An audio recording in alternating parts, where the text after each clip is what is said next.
All right, before we get started this morning, we've got a couple of issues that have come up that may now be problematic. One of our jurors has tested positive for COVID, and Mrs. Winnie has sent that juror home. The other jurors don't know, they know that juror's not here, but they don't necessarily know why. Some of the jurors last week were having some issues with the sniffles kind of stuff, feeling ill. But so I did ask Mrs. Winnie to contact them and say, well, one of the jurors is not coming in, didn't say why. How are you all feeling? And they're all feeling reasonably well, as far as I can tell, fine. But they don't know, as I say, that the issue is. What I'm going to propose to do is have Mrs. Winnie advise them that indeed the juror did test positive for COVID. That juror had been feeling poorly last week as well, and offer them, we believe we can offer them the services of having somebody from the health department come here and provide testing for them immediately if they want that. Of course, it would take a few hours before we'd have test results. I'd also want to know if anybody wants to, if you will, opt out of the jury for now. That's a possible problem. And it could mean that we suspend the case till next Monday, or that we suspend the case to the following Monday. We're going to, next Monday, of course, is Thanksgiving week, so we've really only got a couple of days anyway. So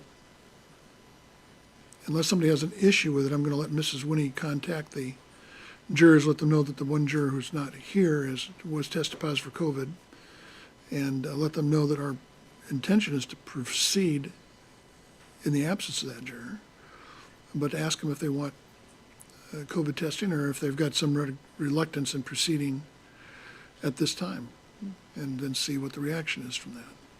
Anybody have an objection to having Mrs. Winnie contact them and ask about that? Any of the defendants? State? No, I don't think so, Your Honor, but I guess I'm just curious, are you going to allow, if the jurors want to be tested, are you going to allow us to get tested as well? Or are we just on our own? I just asked. I mean, a lot of people have people at home too that, would have to. I don't know what that would be, whether that be an issue or not, but I don't know how far you want to go with the testing. In terms of all the people who are present today. Right. Well, we're in the closest. Sure, yeah.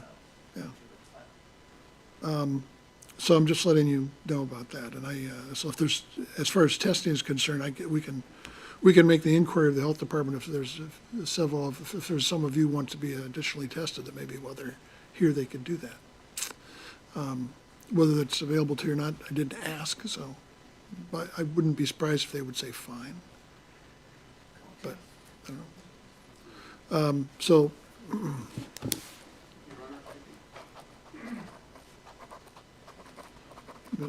Ms. Tricky? Did you finalize your decision on excusing the juror who has tested positive? Well, Mrs. Winnie told her the juror came to the and met Mrs. Winnie in the parking lot, so that person actually came in, and told her. So she said, "We'll go back to your car.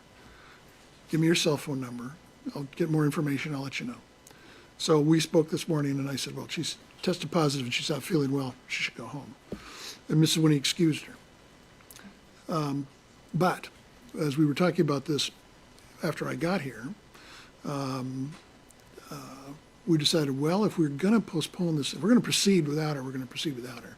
But if we're going to postpone this thing till Monday or so, then we could still salvage potentially this juror. So I had Mrs. Winnie call her back, probably about 10 or 15 minutes ago, and contact her, and she was all queued up to watch this thing, evidently, but nothing had happened yet, and was wondering why she hadn't been mentioned yet. In any event, told her, don't watch, we may be suspending this thing, and we may have you back. And so she said, fine, I can do it, and we'll do it, and hadn't discussed the case with anybody. she affirmed. So I think we're good there. Obviously, if we proceed this morning and later this afternoon without her, then she would in fact be out, and Mrs. Winnie will call him back and let her know that for sure.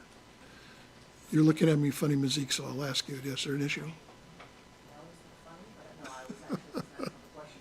Is it, is this the same juror who was acting sick? And can you tell us who the juror is? Well, it's juror 4. It was juror 4, Front row? yeah. Okay. And was she the one who was sick? 'Cause I saw some other people being sick last week, and that's why I was wondering if it's the same.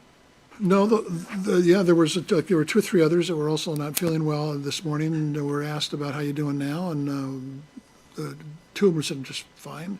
The other one said, I think basically, seriously on the mend. That's my description of it. But in other words, they had been feeling poorly before, but feel maybe not entirely 100%, but feel way, way better. Okay.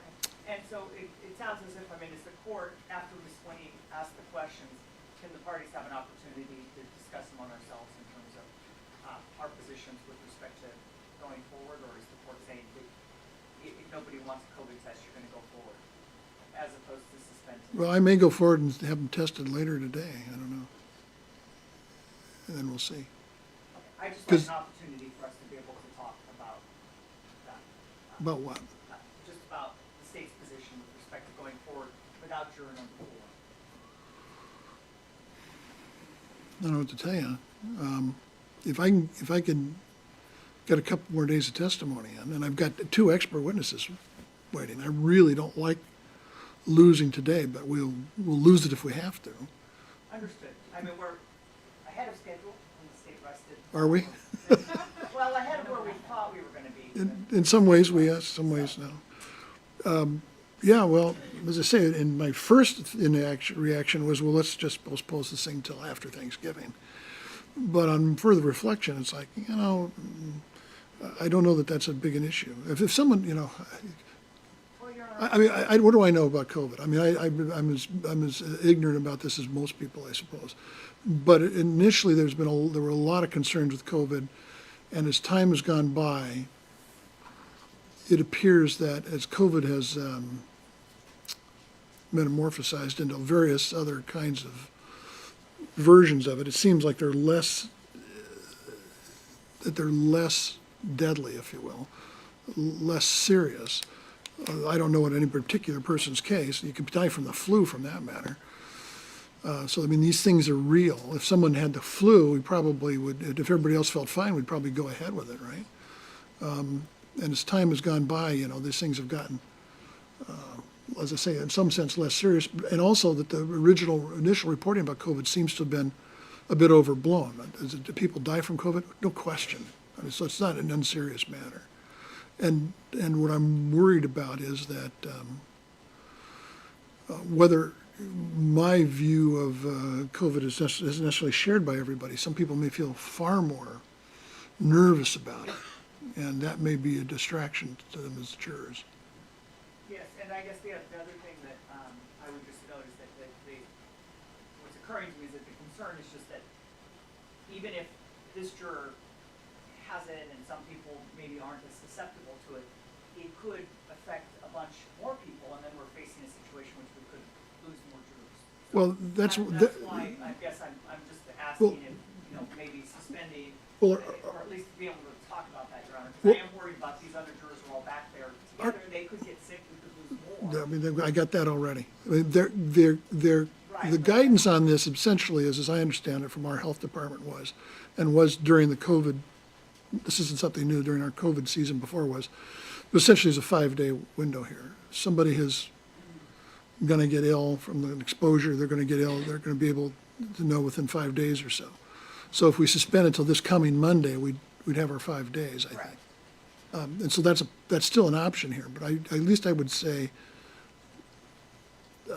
if they were going to get ill within 5 days, I guess they were going to get ill anyway. And if we get more time, and if they want to proceed, we can get that stuff in, and then if people are ill on Monday, then I suppose we deal with it then. If nobody's ill on Monday, then everything's great. I realize to some extent it's a gamble, of course, but all of life is. I can step off the curve and get hit by a bus tomorrow too. But, as I say, my intention is to tell the jurors it was COVID, tell the jurors that we intend to go forward at this time, to ask them if they have any problem with doing that, and offer them the opportunity to get tested by the health department and have those folks come here to test them. The only thing I would ask perhaps is the court just say to them that the court's inclined to move forward as opposed to suspending until Monday and see how people feel about it, just because I think that they should be, I want to make sure that the jurors are comfortable and they're not worried about it. If they have someone at home that's compromised, but they feel like their choice is to get out of the case now or to just go forward, as the court said. So I just want to make sure that we're thinking, we don't know what everybody's living situation is.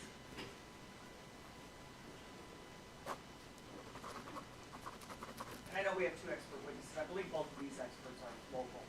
So. Well, yeah, my experience, it doesn't always, that's better than not local, I'll grant you that. But usually they've got other professional busy schedules, and it's not easy to rearrange expert testimony. Understood, Your Honor. So you want me to tell them we intend to go ahead or possibly suspend till Monday, and what do they think? And ask them their view of that, is that what you're saying? My 2 cents is tell them that our plan is to go ahead, and if any of them have an issue with that, let us know. Otherwise, our plan is to continue to proceed forward with this trial. And as I said, Your Honor, my concern is that when you say that to people, they don't feel like that they're put in a choice of, well, I can either go forward, or I can, if I have a real concern, or I have to be off the jury.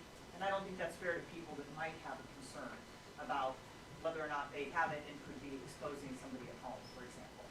So, Well, I'm figuring I'd get a report back from Mrs. Winnie before we actually called them out here and said, how did they, what was their response to this? And we'd have more information. yeah, I just want to make sure that they understand that you're, that the court's at least putting out there that you're equivocal with respect. I mean, the state's ready to go forward, so it's not any issue with respect to that. I No, just no, feel and like I'm not folks are taking, trying to I'm not taking it that way. This is not an easy problem. No, it's not. Okay, well, I guess I'm gonna ask Mrs. Winnie to make a note of this here. So are you taking notes here, Susan? I am. Okay, so one, let them know that the juror tested positive for COVID. Two, that based upon their responses as feeling okay, we're intending to go ahead, but now that they have this information, does any of them feel reluctant to do so? In which case, we would likely suspend the case till Monday. And please think about it for a moment and let us know. That if anybody would like us to, we'll have the health department come here and test them.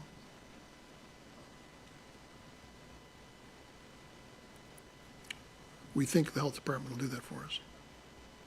My understanding is they've offered to do that in the past. Haven't spoken to them directly, but I've talked to our court administrator about it, and Mr. Gaddis is of the view that they will likely assist us with that. And find out if everybody wants to get the testing from the health department. And then report back to us. Okay. Thank you, Your Honor. Now, my understanding is there was two exhibits, 2615 and 2617, are those the exhibits?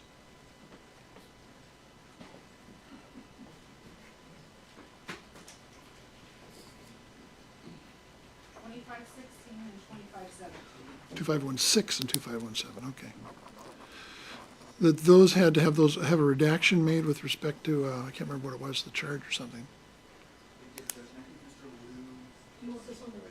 Yes, Not having a Exhibit- hard time hearing. Exhibit 2616 and 2617, there was redactions made to the ones we talked about yesterday. Have those been approved? Excuse me, Your Honor. 2516 Two- and 2517. 2516, okay. 2517. Judge, so after the witness testified and we provisionally admitted those exhibits, Mr. Liu showed me a redacted version that took out the charge on both of those exhibits, and I believe he exchanged those with Miss Winnie. Right, was there a third one? I was gonna address, there was that scheduling order that I had marked as well, so we wanna make sure that that there's nothing on that. No, there's not. It doesn't have a charge. I'm sorry? That doesn't have a charge on it. Okay. Your Honor, there's just one more thing I wanted to put on the record with respect. Wait a minute, hold on, but let me finish this one. So everybody's satisfied, all the defense counsel are satisfied that the proper redaction has been made? Yes, Your Honor. Yes, Judge. Everybody can agree that this redacted version can be substituted for 2516 and 2517? Yes, Judge. Okay, then you may do so, Mrs. Winnie. Thank you. Now, there was an issue, I've got two more issues I want to talk about before I talk to you. One issue was, we got a, and I don't know if the state knows anything about this or not, we've got an indication from the victim advocate to Mr. Gaddis. I don't know if it was, when it was, I imagine sometime before this morning, obviously, that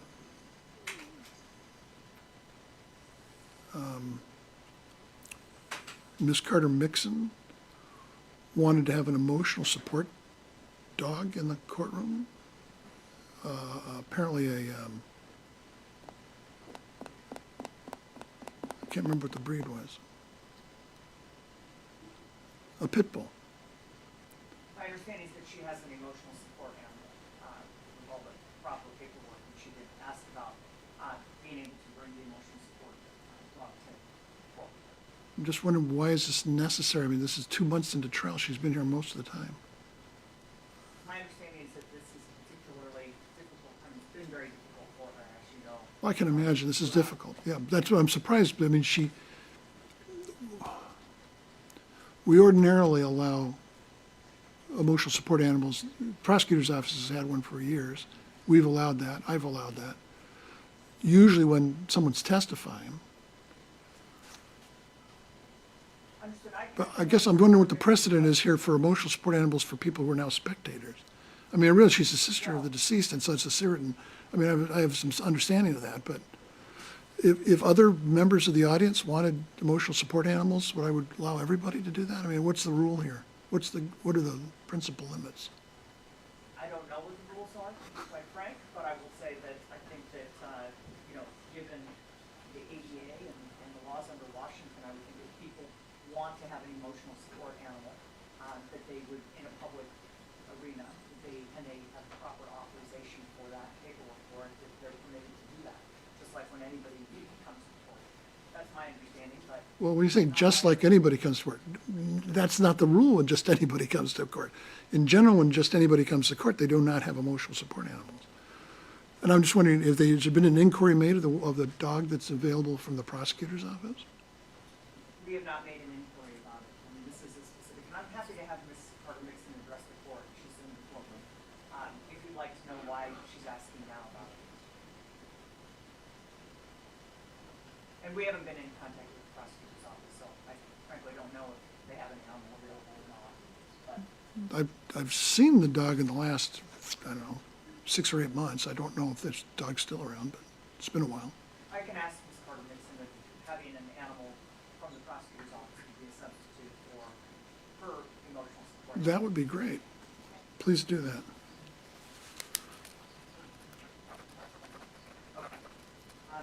Ms. Nicola was letting me know that they do have an animal, but it also needs to be available for victims testifying at trial. Sure. Well, yeah, ordinarily they assist the witness during the trial, during the testimony and not otherwise. And that's what I'm saying. So now I've got an emotional support animal for here throughout the trial. I've allowed emotional support animals for parties in the past who were not necessarily, from the prosecutor's office. I think we even had, Mrs. Winnie reminded me, we had actually an emotional support animal for a juror one time, not too awful long ago, actually. So, and that dog was wonderful. All the dogs have been just great, and I love them. I'm a great fan of dogs, but, we got a case that's going to go on for a couple more weeks. She's not a party. We've been through this for 2 months already. Hasn't expressed a need for this in the past, and so I'm just wondering you know, as I say, I'm sympathetic to the idea, but I guess I'm just wondering, you know, what's the limit of this? Is everybody gonna have an emotional support animal? Is this a dog that should be muzzled? I don't know. Is it gonna intimidate other people? I don't know. Well, I don't have any reason, go ahead. I mean, it's been trained specifically for this purpose for her to help her with their emotional diagnoses that she has, so, and it's not just a random dog. But why now? Why not, I mean, I could understand it during testimony, for instance. Your Honor, I think the toll of the amount of time in the night, we're in the ninth week of this case, and, my understanding is she's tried to, and I've only had a short conversation with her, and as Missy said, she's available for the court's inquiry, but my understanding is she's tried to do this. And she actually has the dog in her car, so she can, at least during, breaks, see the dog. But, and it's clear, I mean, just for the record, she's emotional now, she's, crying, and, the dog is trained to assist her with helping keep those emotions stable. I would just note, Your Honor, I mean, I think that in terms of the court's question about every other person asking for one, I mean, I think that obviously Ms. Carter makes an extremely situated compared to other people who might be here watching the case.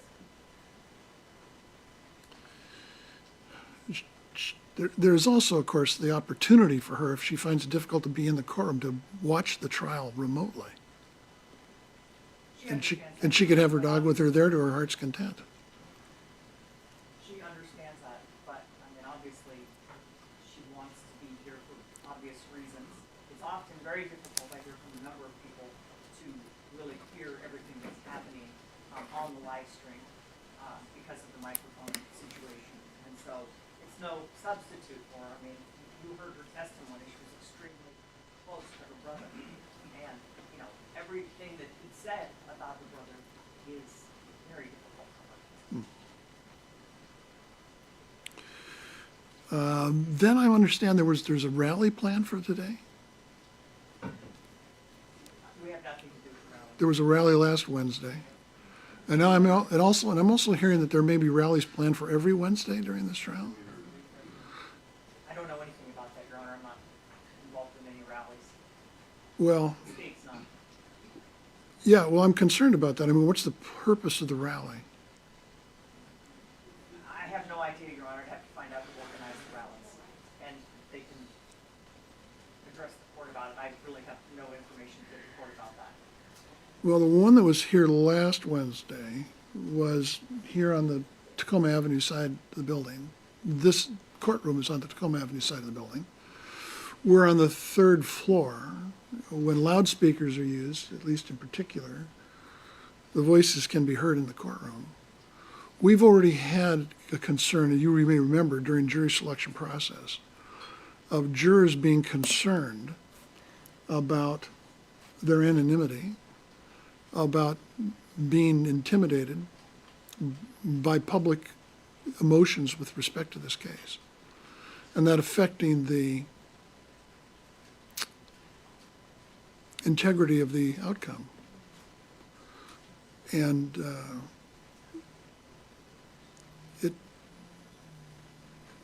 I'm not sure what the rally would be for, unless it's to try to influence the jury. There may be other reasons for it. Your Honor, as I've said, we haven't arranged any rallies, and the state's not involved in anything related to rallies. And I really feel uncomfortable addressing it any further than that because it's Well, a First Amendment issue that's not in my field. continue to get uncomfortable, because we're going to talk a little bit more about it.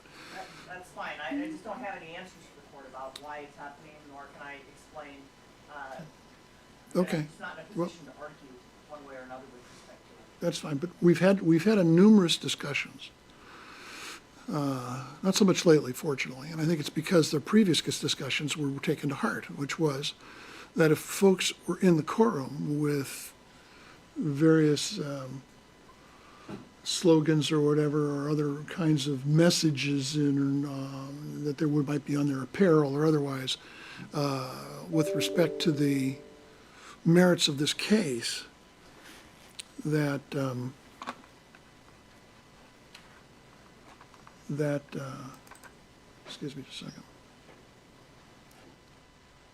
that would be wrong for a number of reasons, one of which is everybody here, as far as I know,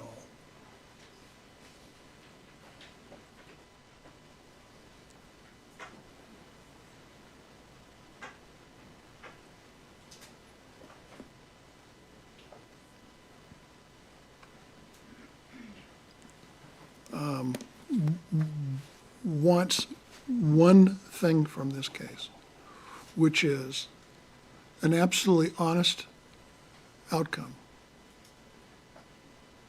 done right the first time, so we don't have to go back through this again, because it's not done right, and it comes back from the courts of appeal. Nobody wants that. Now, if somebody is outside the courtroom making noises such that the jury can hear, two problems at least occur to me about that. One is it scares the jurors, and that affects the integrity of the outcome. And two, if it's a rally on behalf of the family here, which is my understanding, it also is going to suggest the guilt of the defendants, which also affects the integrity of the outcome. We don't need that. And as far as I know, everybody, the family included, agreed that they want this done right, and they want it done right the first time, because they don't want to live through this again. And if Ms. Carter-Mixon is having difficulty getting through this case, which I have no doubt that she has, and other family members too, and family members for the defendants, and the defendants themselves, that nobody wants to do this again if we can avoid it. So I don't see the point of the rally. If the point of the rally was to try to get justice, that's what we're trying to do. If the point of the rally is to influence the outcome, then that's not in the interest of justice. It's just the opposite. And there could well be the case that the defendants get convicted and the case gets reversed because of this outside pressure. And then how would people feel about the justice of that? We need to eliminate that if we can. So I can't tell them they can't rally. It's outside the courtroom. You're talking about First Amendment rights and so on. Sure. But there's a time and a place. This isn't it. And I'm encouraging all the folks who are participants of this trial and all the folks who are attending this trial, to the extent they have any influence on the folks who would propose to have such a rally, to tell them it's a real bad idea. And please don't do so. Okay. Your Honor, just so that the record's clear, we don't, I read in the paper that there was a rally last week. It looked to be small in size, and from what I understood, we don't have any information to suggest that our jurors saw it, heard it, or anything else, do we? No, I don't think so. In part because we, as you may remember, I let the jurors go before our morning session was up, and we took up some other matters on that day. And so while most of us were around at least the building when that was going on, it didn't really have any impact on us or the case. So far so good, I think. But, we're not done yet. Things can still go wrong. And people pushing the limit of what they can do is not helpful, to put it mildly. Your Honor, may I- Ms. Fricke, you have a comment? I don't have the briefing in front of me. I know we discussed this in the trial I remember Ms.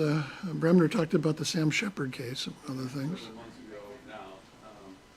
But I'm not so sure you don't have the authority, given the situation, to have an order not allowing them to rally on the campus of this courthouse. Well, the rally last week, and I did look at it, I viewed it from the building, appeared to me to be only marginally on the building's property. It was mostly on the sidewalk, which is a public space. So, I mean, I don't necessarily want to create a confrontation here that's unnecessary. If they restricted their movement to the location that I saw last week, I don't see that as a problem, even if it may technically come onto the property. The problem is when you've got somebody with a loudspeaker, which they did, standing on the sidewalk, it can be heard in here. And I know, I think it's pretty clear what's going on, and I believe Mr. Bible was involved in that rally and speaking, if I'm not mistaken. And I think your gut reaction is exactly what's going on. They're trying to influence these jurors, whether it's passive intimidation, active intimidation, but their message was convict these officers. That was the message that's outside this courthouse that can be heard if you're walking outside.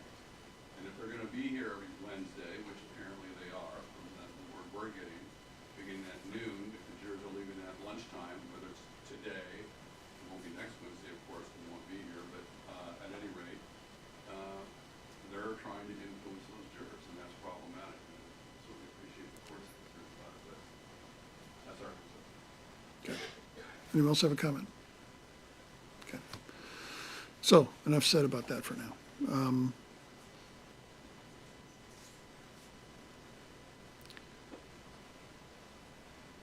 So I'm going to have Mrs. Winnie go ahead and talk to the jurors, and then we'll reassemble here in, hopefully in about 10 minutes or so. It might be longer, it depends on.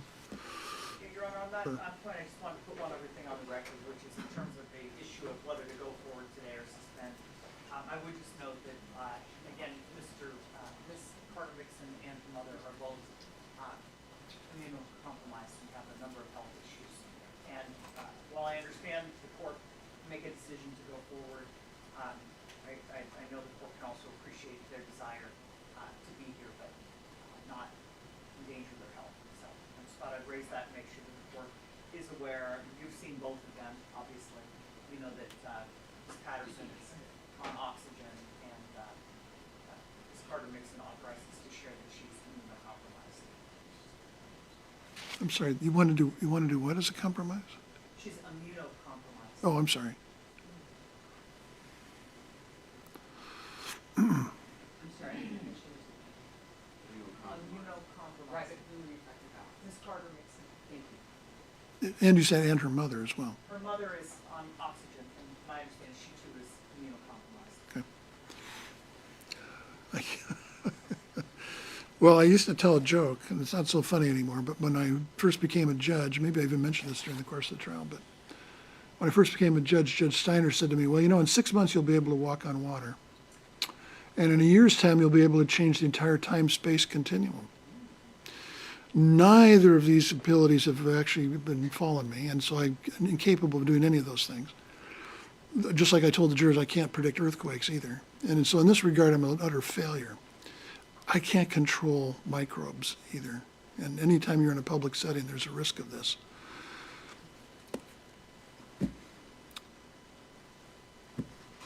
Anybody could have these things, and I just don't have any capacity to do it. And waiting until Monday isn't going to change that necessarily.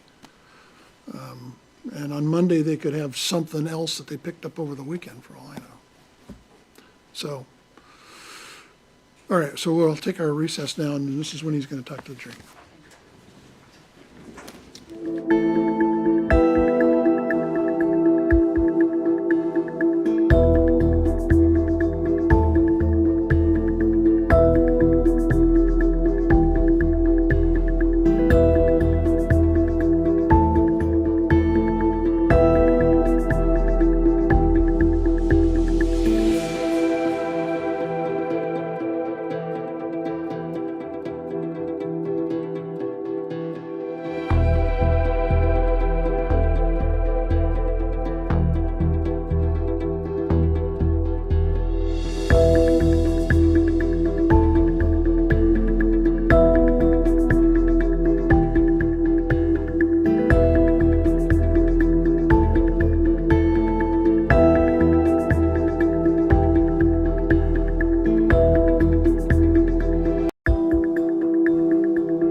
Some of them have asked that we, in fact, try to arrange for tests, so we're trying to do the logistics on that. I also asked to inquire whether or not the health department folks, when they were here, would they be willing to test any of the other participants of our trial? And Mr. Gaddis says he'll make an inquiry and see whether they will or not. And so if they will, then that's fine with me. If they don't, well, I can't do that. I can't help that.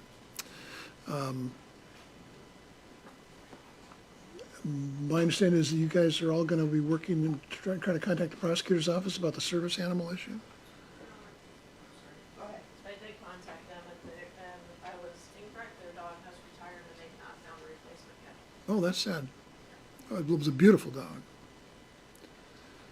So we don't have any other dog besides Ms. Vincent's dog to. Do we, so you said that you had some information from her about with respect to the dog having received any specific training?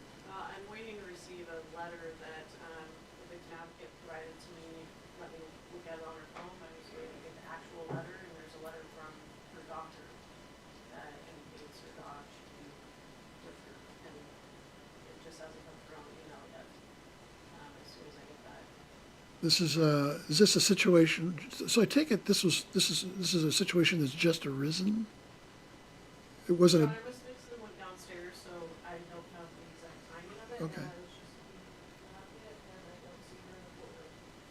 So I can't tell you the date on the letter. She just showed it to me on her cell phone, and I asked her Right. to forward it to me. I got an email from her, but I did not have the attachment. So okay.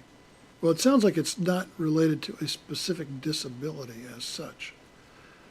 it is related to a specific disability, because I do recall in my skimming the letter that the doctor had diagnosed her with something, but because of HIPAA wasn't going to include it in the letter. Yeah. And as part of that, recommends the dog be there for cultural support. Okay, well, as I understand how the ADA works here, an emotional support dog, if it's just emotional support, isn't qualified does not qualify as an ADA.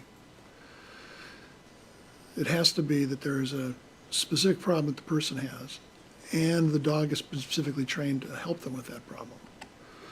So if it's just that they feel bad and they feel better with the dog, that isn't going to be enough. But I might let the dog stay anyway. I think you're all right. I know from just, as I said, skimming the letter was a diagnosis. So it wasn't just Well, I'll be glad to take a look at the letter. My inclination is to let her have the dog and see how that goes. If there's a problem with the dog, we'll then have to remove it. Thank you. Okay? But I thought it was important to have this conversation because I still don't really have a good idea. So what's the limit of this? I mean, at what point does everybody in the audience say, I want an emotional support animal, and we all get to bring them all in? I think that's a problem. It could well be a problem with respect to maintaining order in the courtroom. And in one case where we did this, for instance, it was a person who was a party, and they wound up stepping on the dog's tail.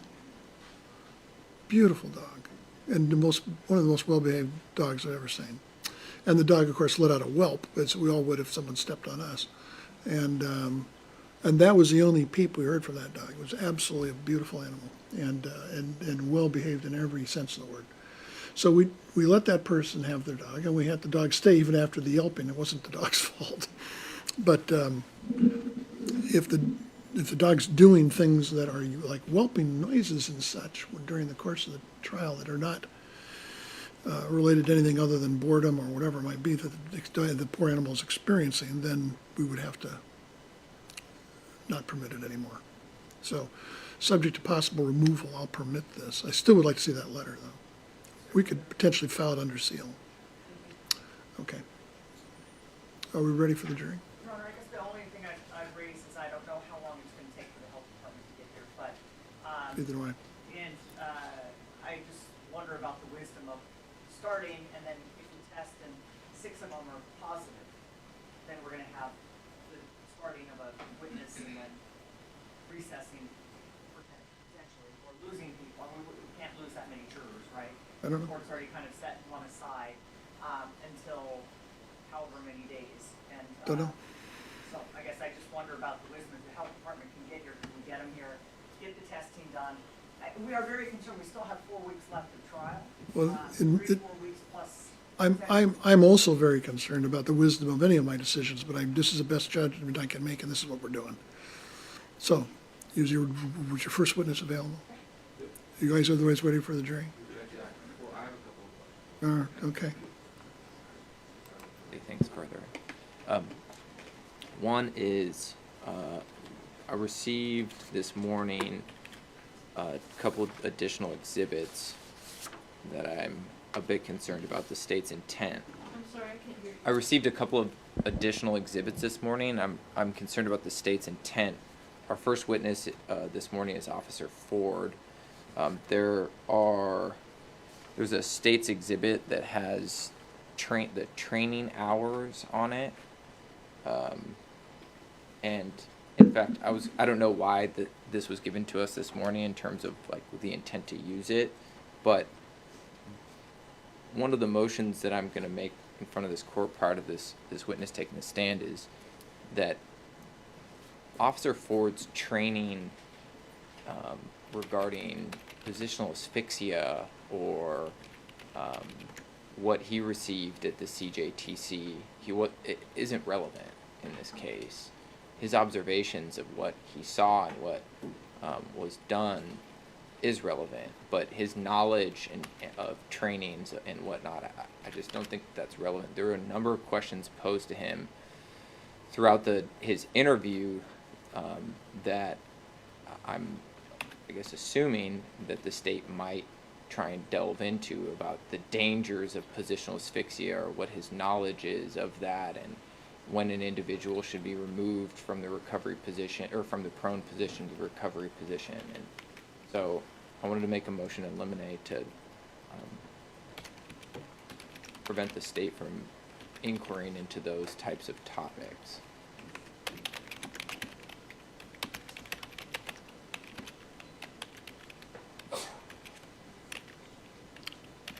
Well, you said there were other exhibits. Are this all related to the same issue? Officer Ford's training? There's also a newspaper article that I've been provided, States Exhibit 70. So 74 is the training. It's a training summary from the CJTC regarding Officer Rankine.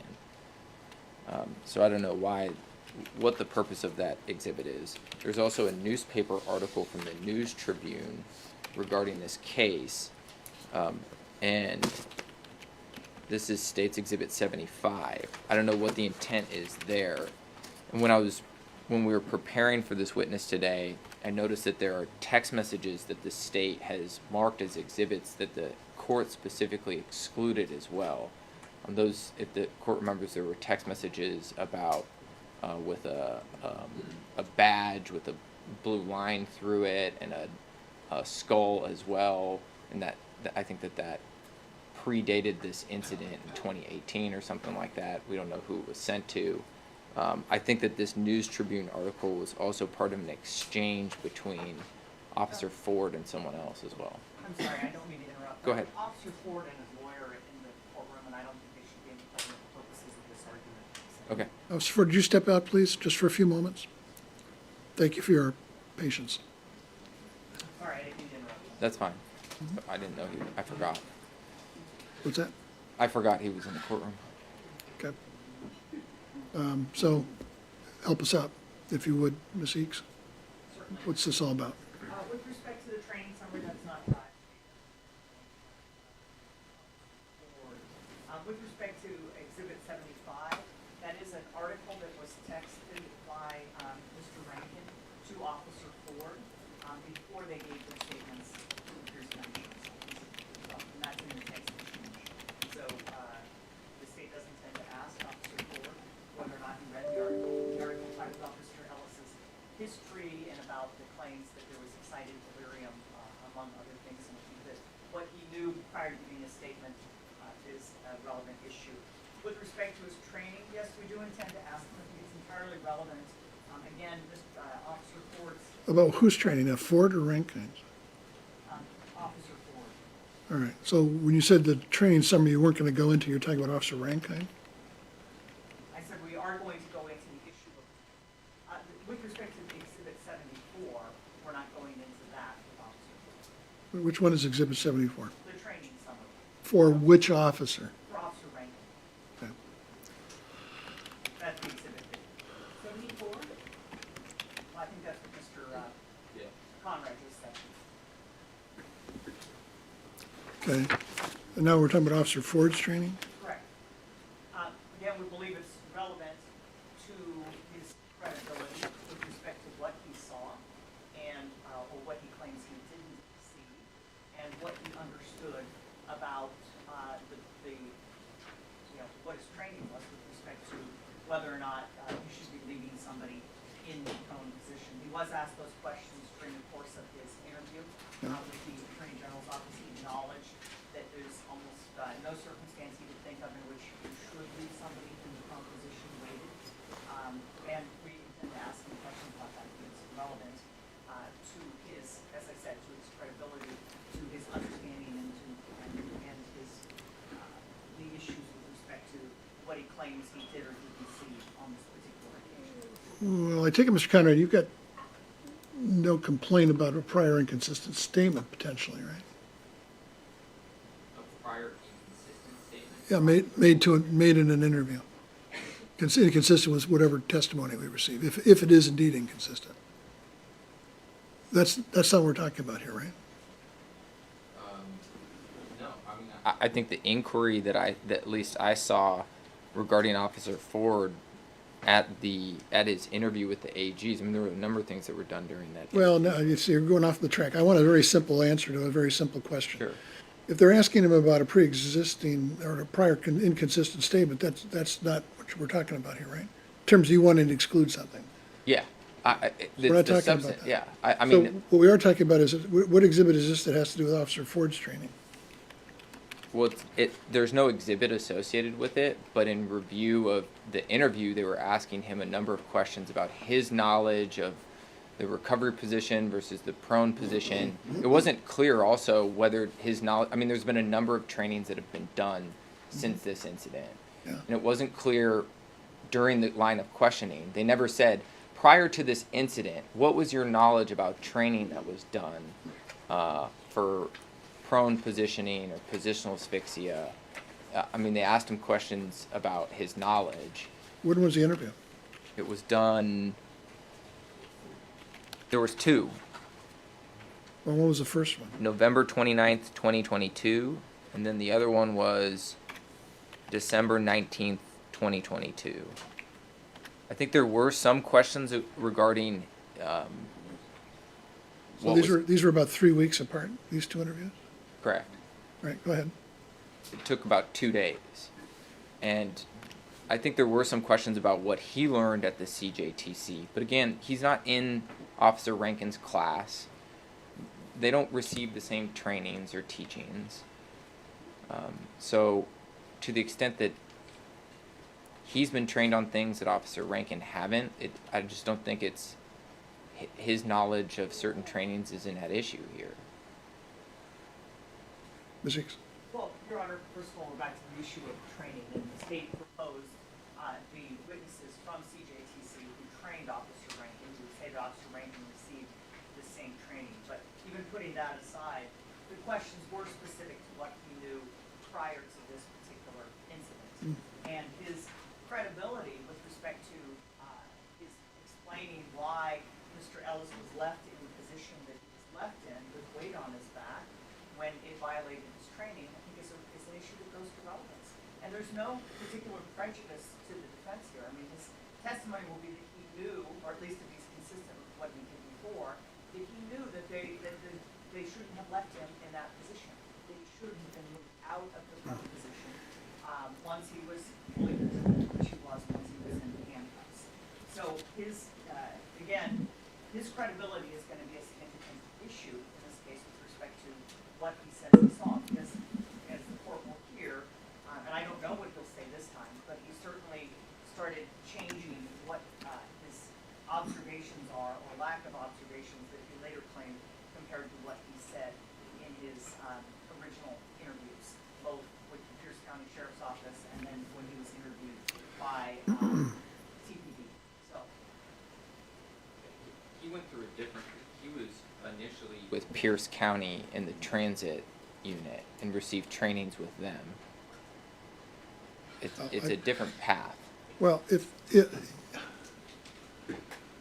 I guess I'm not sure exactly what to say to you. I mean, if there's inconsistencies in his statements, obviously that can come in. If there was, and you haven't addressed the News Tribune article that was allegedly texted to him by Officer Rankine? And any reason why the state shouldn't be allowed to ask Officer Ford to what extent that may have influenced his testimony? His testimony at his initial interview. At any time, either there or now. I don't see how what the news article would have any relevance to what it is. There's no, unless they have. Well, if they can't show the relevance, I'll grant you that, but I'm seeing, it seems to me there's evident relevance to it. Well, the other issue is that the state's intending on using the text messages of our client, right, which are statements of a defendant. They should have raised that issue in a 3-5 hearing, which they didn't. Well, they're hardly custodial interrogation, right? I mean, any statement, I looked at the rule again last night. It does say any that's statement, sure. being offered. Yeah. They- What was that, Judge? Yeah, it says any statement in Rule 3.5, I grant you that.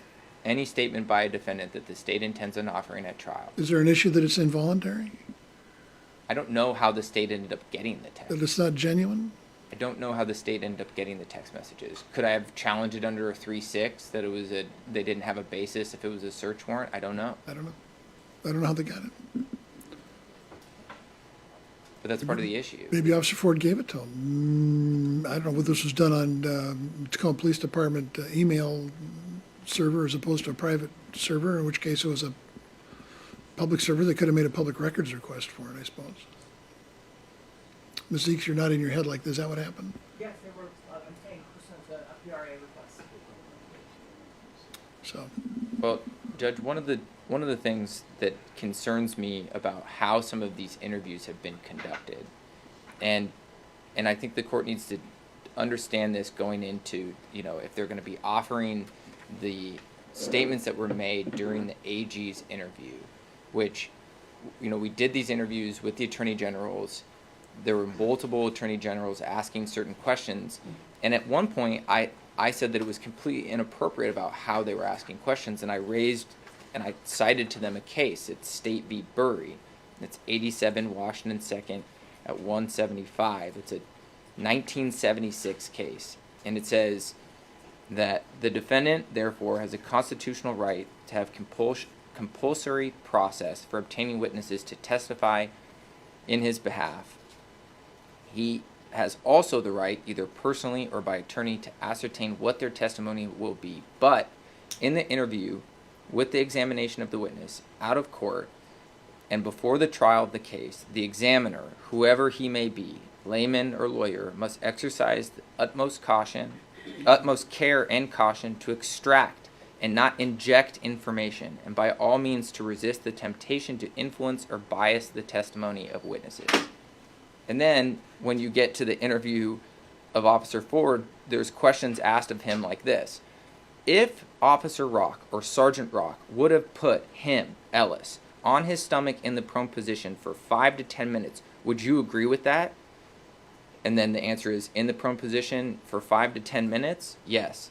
And then there's uncertainty about where that's coming from. But when you look at Sergeant Rock's testimony, and they asked him that question, he says, when I said 5 to 10 minutes, and I raised this the other issue, that was a wild guess. I had no idea. So they represent something to the witness like, hey, would you agree with what this guy said when that's not what he said? To try and influence what the witness is going to say. I mean, it's an interrogation tactic that the AGs were using throughout some of these interviews. So if these interviews are going to be used, I think the court needs to be aware of how they were conducted, and that's how they were conducted in many times. well, I don't know what to tell you about that. I mean, to some extent, obviously that's wrong if it's again, we've talked about this, hypothetical questions that are not based on actual evidence are problematic. And yeah, we certainly see this, like for instance, with the questioning of children, that the interrogator needs to ask open-ended questions that don't suggest the answers. Lawyers sometimes don't do that. One of the reasons why we have specially trained people to do that for children is because police don't always do it either. So it isn't necessarily, because we also see this with parents too. It isn't necessarily because they're trying to get a result they want to have. They're trying to get to something, and sometimes it's not easy, and so they ask a question that might be, in the cold, hard light of day, suggestive of an answer. I don't know what to tell you, except I guess we have to take it up question by question. See whether it's appropriate impeachment or not. All right, we ready for the jury and Officer Ford? Because it's about time for our morning recess. Can I run to the bathroom? Just sorry. Would the testing be, just depends on when the health department can get here and we sign and proceed? Yeah, that's what my plan is. I'm not going to necessarily wait. I don't see the point of it. I mean, they're all together in a jury deliberation room. That's close quarters as it is. If they're out here, they're probably farther apart than they are in there. Right. So I don't see where it makes a difference in terms of the contamination of the jury. Well, anyway, so let's have the jury. Oh, I thought we were gonna take a break from the seats. Did you take a break? We'll go ahead and take our morning recess then now, and hopefully start then at 10:45 and go to the end of the noon period.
963 relating to Dr. Reese. And it was one of my cases where I represented a plaintiff in a wrongful death, and I filed motions in limine, including with respect to that witness. And it was based on that he was going to speculate about psych and damages after death kind of thing. I didn't hire him. I don't think it'd be relevant to ask on cross-examination of Dr. Reese whether Ann Bremner moved to exclude him in a case. But this has been provided this morning, so I just wanted to raise it. Guys, know anything, what's the deal about 963? Well, Your Honor, we disclosed it in an abundance of caution that depending on Dr. Reese's testimony, we may or may not use it on impeachment. Well, what is 963? Is it a transcript from a trial or something? It is, It's a pleading. it's our motions in limine regarding expert testimony in Motion Barnes to exclude. versus Silly et al. I'm sorry, what was that? Barnes versus Silly et al., Cilley. And there were many, there was a multi-page document dealing with a number of experts on different grounds to exclude, but this was basically not on qualifications or attacking him in any way that would be relevant here. Your Honor, I'd also just note that this was previously disclosed. I know. We simply had it in our testing exhibit. It was attached to the briefing on motions in limine. And, Your Honor, the motion was denied. My motion to exclude or eliminate. Right. So, your motion was denied in this case, In the case I was just, that they provided. the Harms versus Silly case. Exactly. Okay, well, I guess we'll see if we get there. It sounds like they may or may not use it. All right, let's have the jury.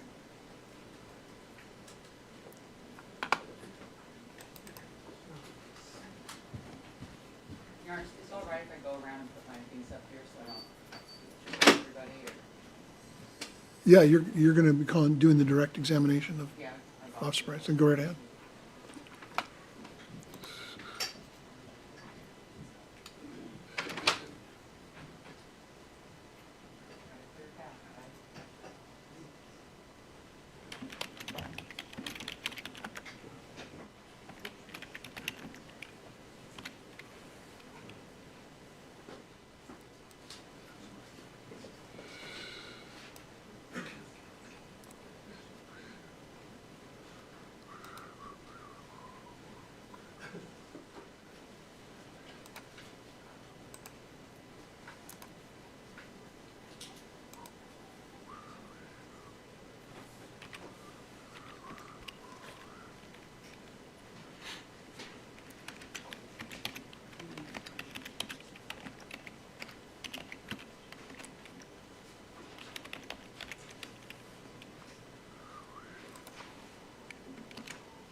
Okay, welcome back, everybody. Please be seated.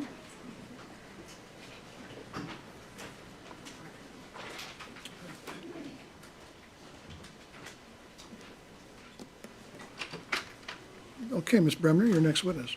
Thank you, Your Honor. We call Officer Masyih Ford.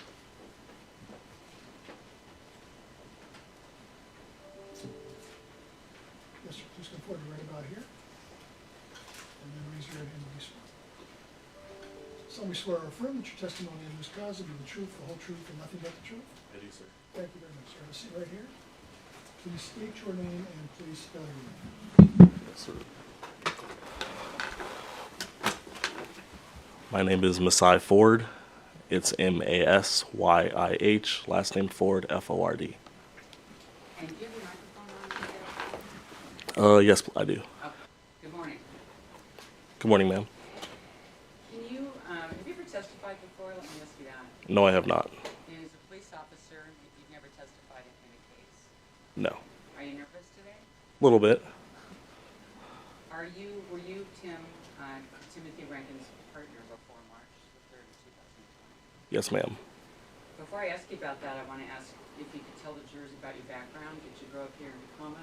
Where did you go to school? And what did you do before you became a police officer with TPD? Okay. I was born in Seattle but raised in Tacoma. I went to Stadium High School, class of 2010. After that, I went to Western Washington University and studied sociology with a minor in English. During the summers, I was a park ranger for North Cascades National Park with the National Park Service. Once I was done at Western, I came back and I worked for Metro Parks, Specialized Recreation, so serving citizens of Tacoma who have developmental and cognitive disabilities and taking them on activities like hiking or painting and other social activities. After that, I became a public safety officer for Pierce Transit Department of Public Safety. I did that for 2 years, and my job was to basically keep the bus route safe. And then I did that for 2 years, and I became a police officer with the city of Tacoma. Why did you become a police officer? I've worked office job. Relevant in background? I'll sustain the objection. When you became a police officer, what kind of work did you want to do in the department?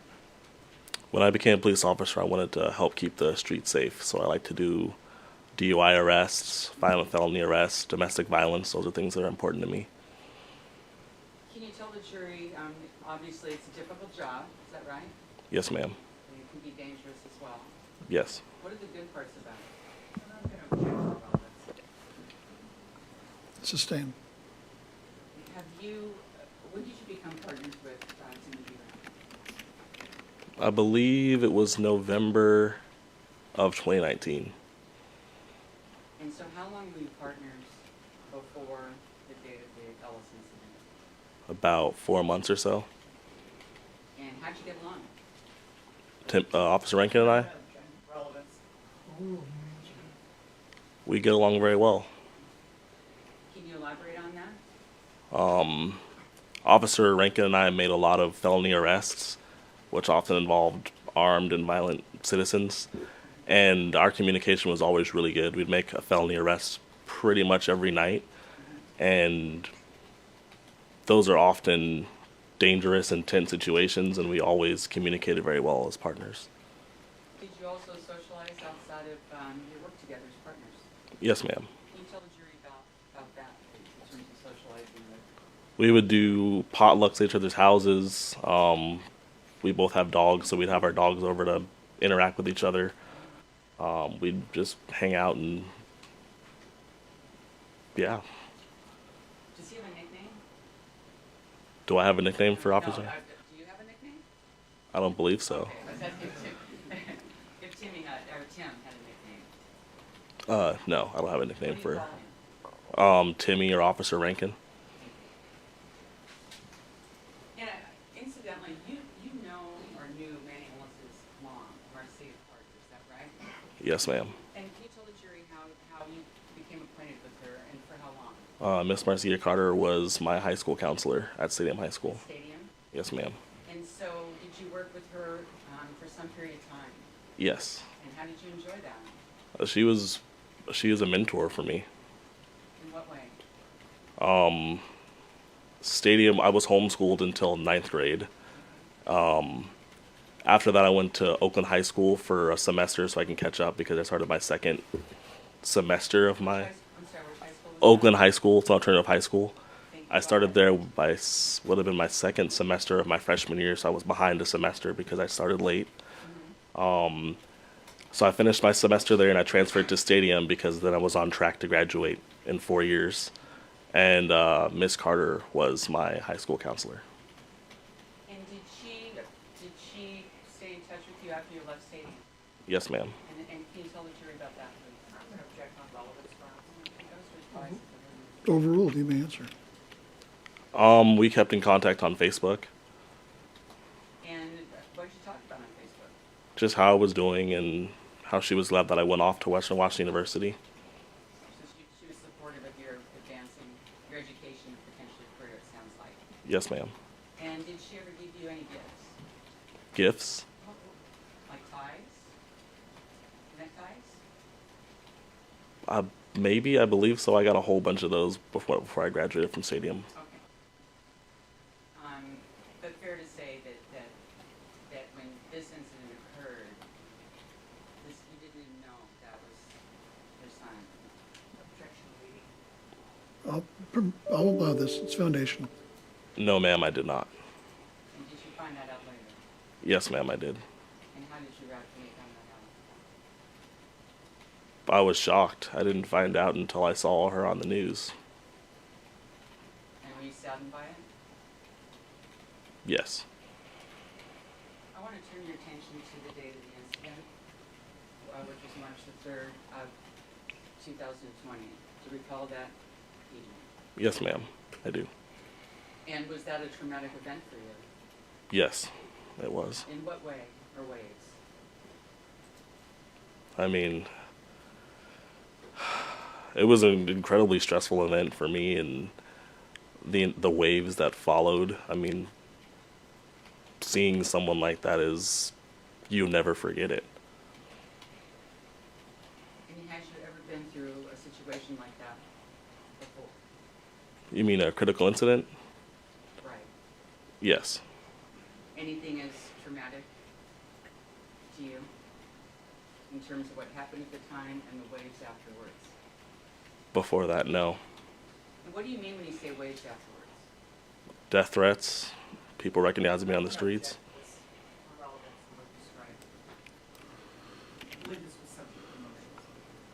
Well, I don't know about that, but I'll sustain the objection.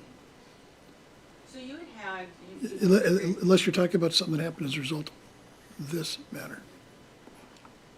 I'm sorry, I didn't hear the program. Unless it's related to something that happened as a result of this matter, as opposed to just generally these difficulties he may have incurred as an officer. Let me ask you this, Officer Ford, have you had difficulties as a result of this matter? Yes. Can you tell us about that?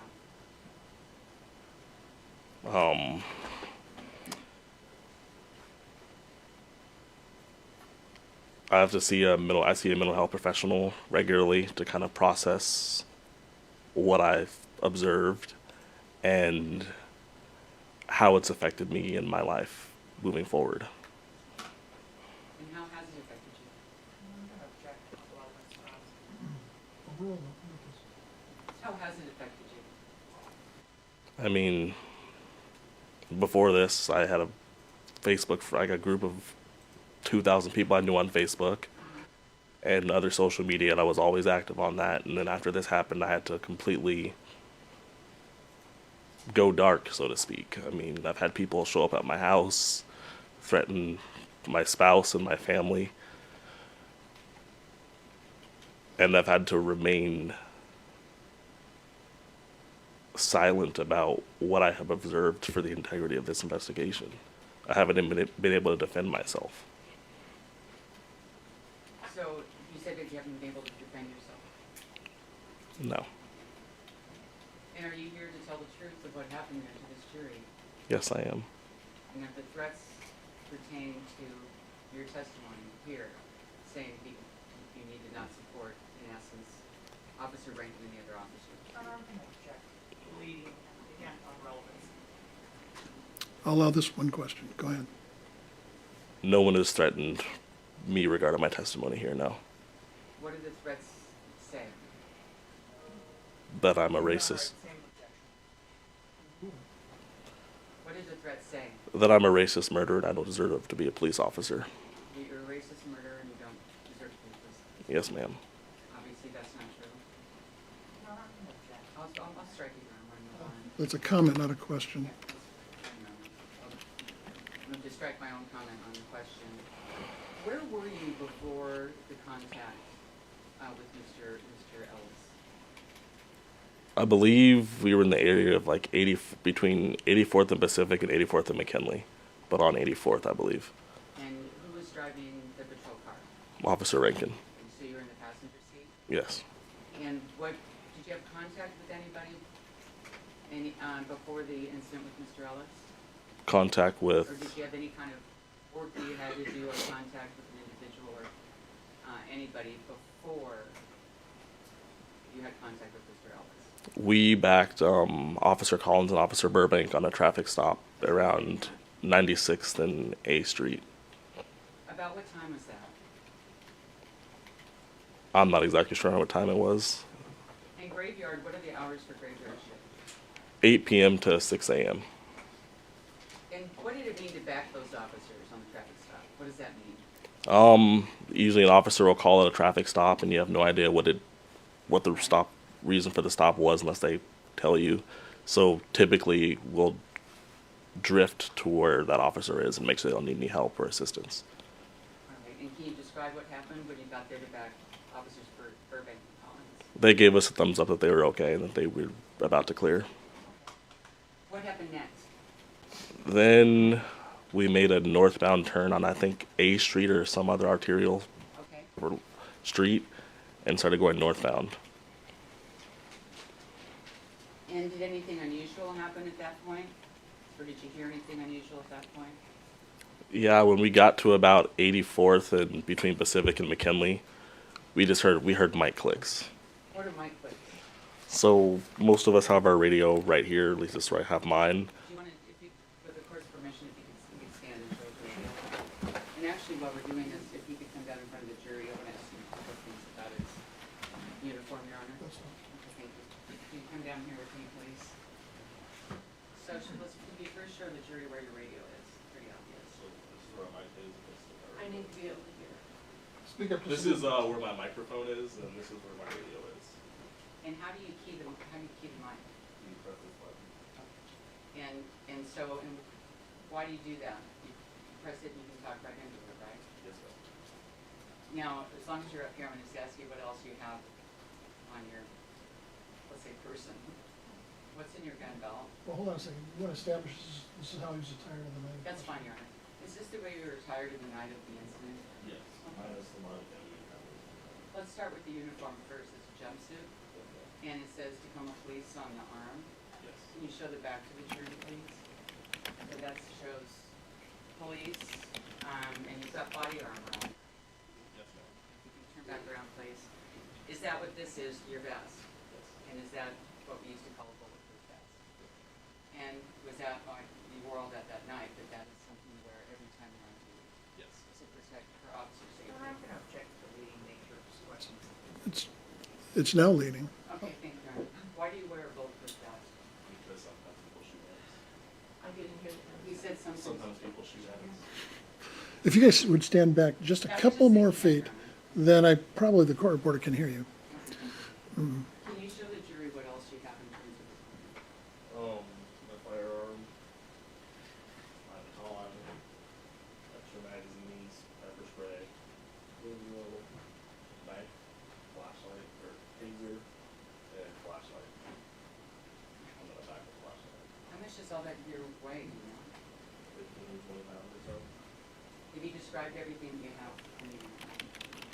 I believe so, yes.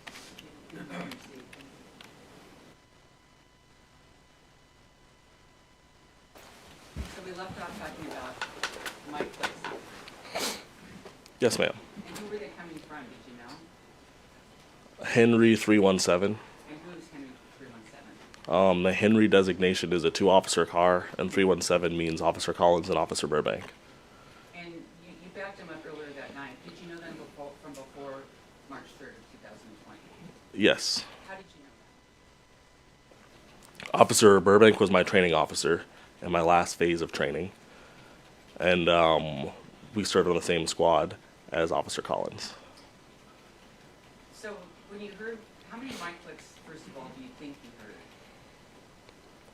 One for sure, Mm-hmm. and then was followed up with dispatch saying, Henry 317, do you have traffic? Dispatch saying this. Did the mic clicks cause you any concern? Not the first one, Okay. but when dispatch got back on the radio and said, Henry 317, do you have traffic? And then there was nothing, and additional mic clicks, then I became really concerned. And why is that? That typically indicates you're fighting with someone or struggling with someone. And given what you knew about Burbank and Collins, what do you think did you have any concerns about their safety, given that you only heard mic clicks, and then I think you heard a location from one of the officers, is that right? I heard Officer Burbank scream 9-6 in Ainsworth. And what, did that cause you concern? Yes, I've never heard him scream before, or even really raise his voice and sound like that on the radio. He sounded scared. Had you ever heard him sound scared before? No, I have not. What did you do as a result of hearing those mic clicks and as a result of your concern in that scream? I remember thinking, where could they have been? Because I know we had just backed them on a traffic stop at 9-6 and A. Adams Street. Right. I was like, I think I remember talking to Timmy and saying, hey, where are they? We got to go help them. Like, let's go to 9-6 and Ainsworth. Mm-hmm. And did you go? Yes. How fast? And did you go with lights and sirens?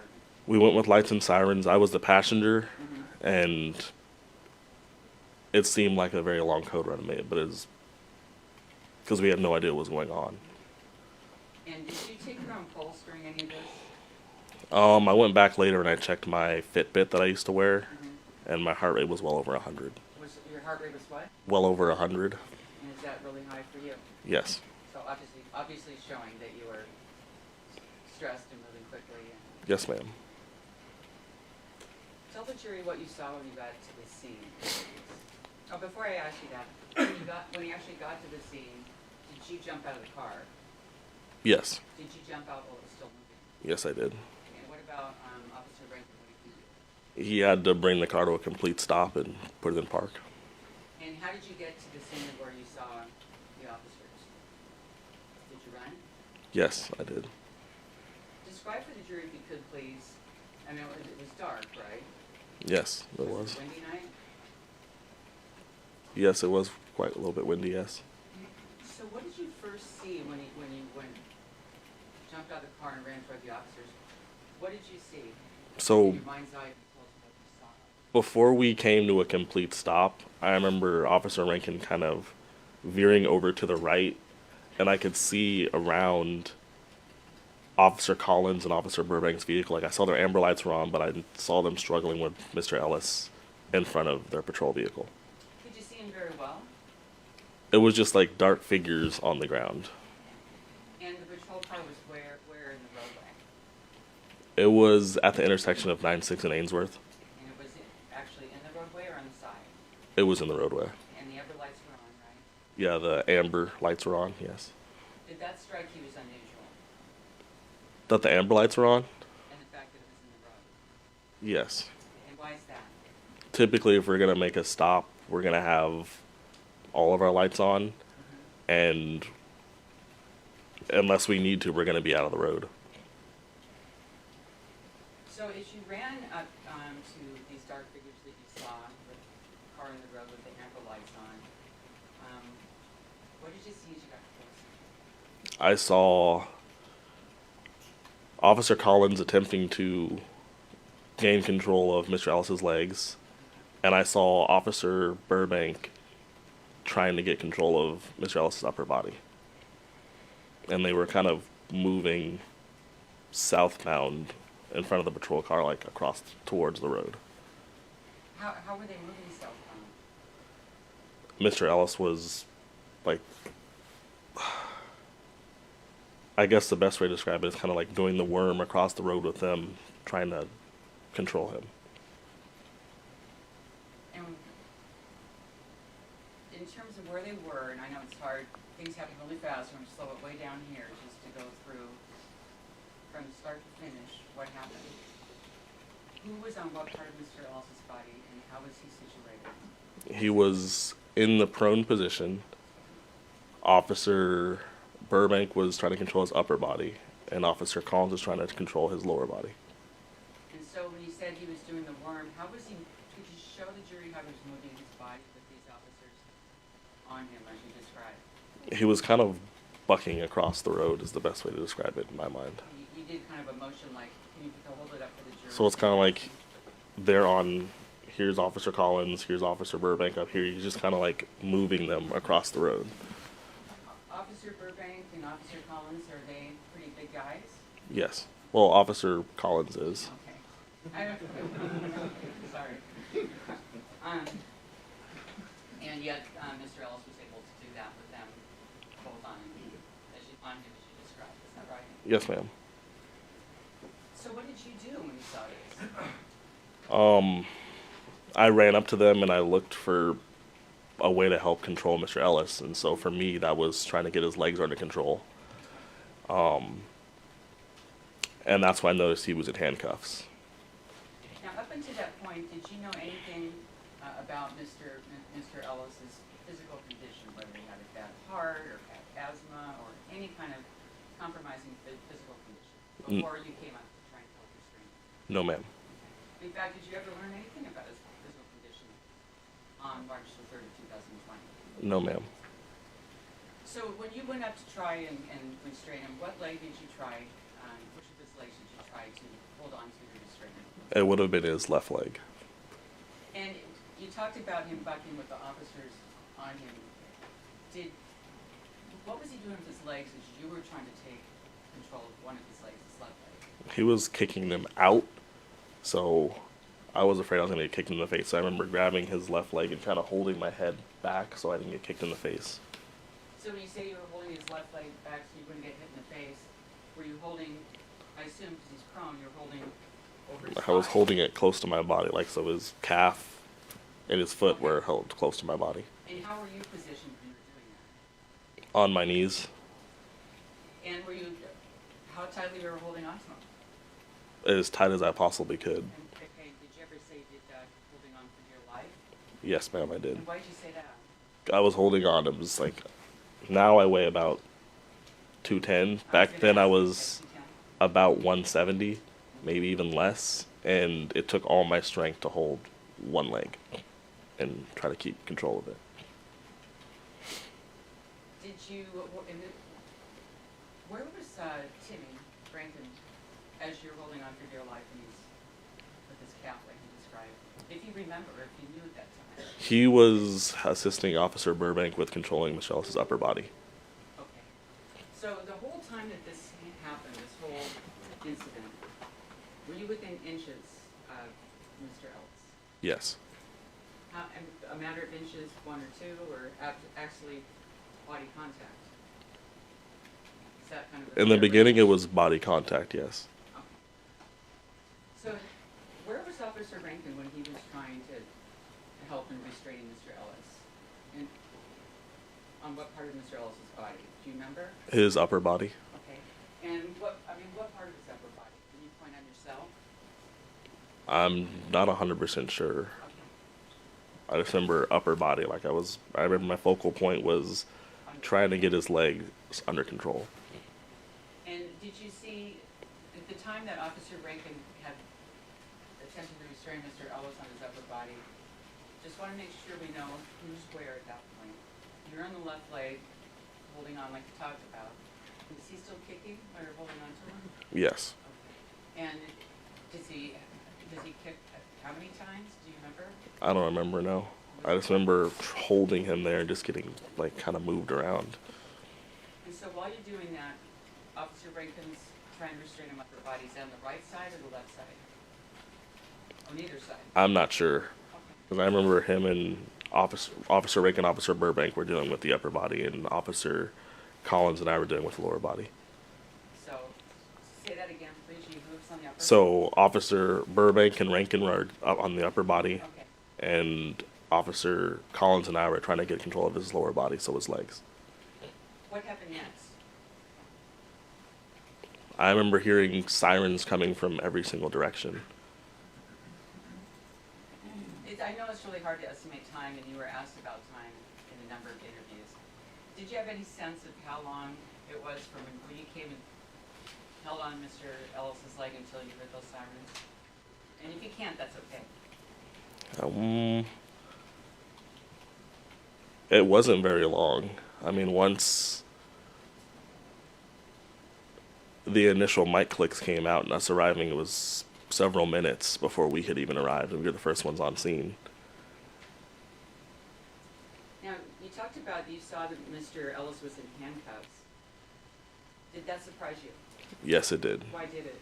I've never seen someone before that move officers trying to restrain them while in handcuffs like that. And did you try to talk to Mr. Ellis? Yes, I did. Did you have any sense of how long Officer Rankine was trying to restrain him, as you just described? Did you have any sense of how long that occurred? No, it was pretty much until the Hobble restraints were brought in. So at the point that he's up on the upper right-hand side, I guess, of Mr. Ellis, did you have any sense whatsoever of how much pressure he put on Mr. Ellis in order to restrain him? No, I do not. Did you see anything that looked to you to be inappropriate or excessive at that point in terms of what Officer Rankine was doing in attempting to restrain Mr. Ellis? No, if I did, I would have immediately intervened. So if you said something like that, you would have intervened. Is that right? Yes, ma'am. And you saw nothing like that? No. So you didn't have to intervene? No, I did not. And you would have done that to your own partner? Yes, that's our job, is to make sure we follow the rules. Your what? That's our job as partners, is to hold each other accountable. So if I had saw that, I would have immediately told them to stop.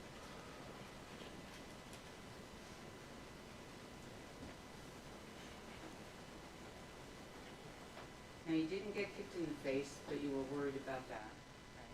Yes. And was it your sense that Ellis overpowered Collins and Burbank in any point? Sustained. It asked for an opinion about something that happened before he got there. Oh, I think he describes it as statement here.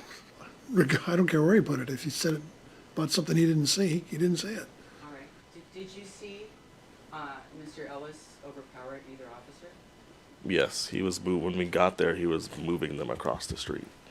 So he was not under control at that point. Was Mr. Ellis saying anything? No, he just kept making these noises.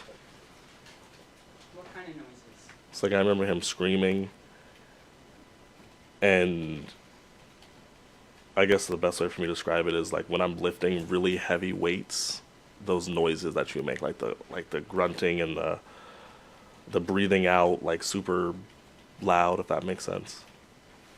Like you hear in the gym? Yes. Those people that are like lifting really heavy weights. Yes. Do you remember him saying anything at all that you could understand other than sounds like? Yes, Right here in a weight room, and I think we've all probably heard that, but kind of a exhaling, etc. Did you hear him say anything that you could understand? Yes, I heard him say, "I can't breathe," And at what point did he say that? when he was in the prone position. And when he was in the prone position, and who was still there trying to restrain him? Everybody that you talked about? I believe so. Did he say, "I can't breathe" more than once? I remember him saying it that one time. Did you hear him say it 5 times? I don't recall him saying it 5 times, no. What was your impression when he said, "I can't breathe"? He said it in a remarkably calm voice, and it was very clear. And why was that significant to you? And if it was, that you said it in a calm, clear voice? Because he was making these noises like he was physically exerting himself, and then he just very calmly said, "I can't breathe." Was he breathing when he said that? Yes. Did he continue to breathe after that, up until when fire got there? I saw his chest moving up and down. You saw what? I saw his chest moving up and down, rising and falling. So chest moving up and down, so you felt it, he was breathing. How long was it from when he said, "I can't breathe," and you heard it in a calm voice, saw him breathing, that fire got there? About? I'm not sure. I remember he was rolled in the recovery position. And then it felt like it took fire a very long time to get there. So when he said, or just I'm throwing this one part, you said you saw his chest moving in and out and he was still breathing. He was breathing from when he made that comment until fire arrived, is that right? Yes, ma'am. And you personally observed that? Yes. So once he said, when he said, "I can't breathe," you put him in the recovery position, is that right? Yes. And why'd you do that? That's the best position to put someone in when they say they're having breathing issues, is the recovery position. And did you do that? Did Officer Rankine do that? Was it a group effort or? I believe it was a collective effort. So as soon as he said that, did you immediately put him, when I say you collectively, you officers, as soon as he said, "I can't breathe," was Mr. Ellis placed in the recovery position? Yes, ma'am. Immediately? Yes.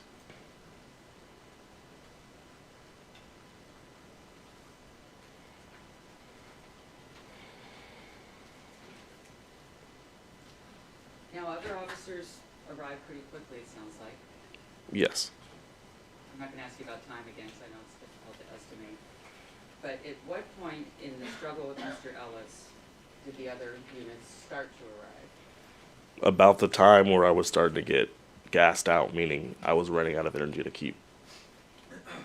attempt to keep control of his legs. I'm sorry, you're what? It was about the time I was becoming physically exhausted from trying to maintain control of his legs. So you never changed from just trying to control, first of all, his legs, right?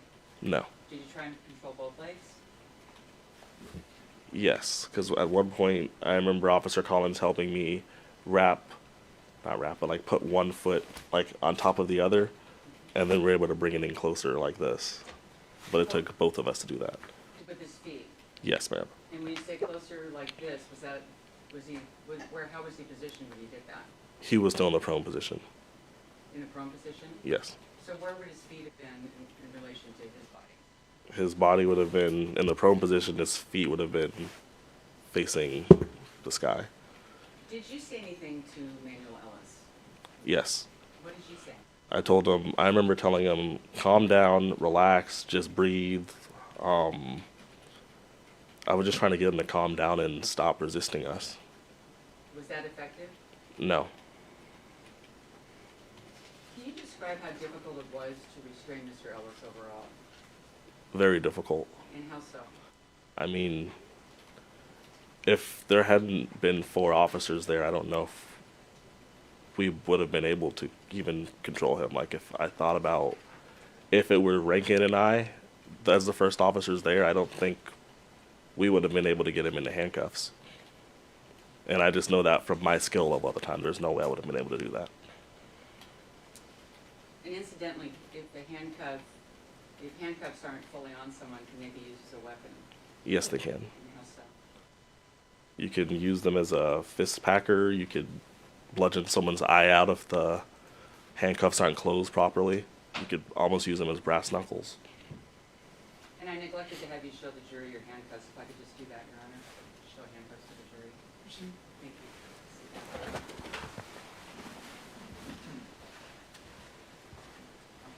Your handcuffs?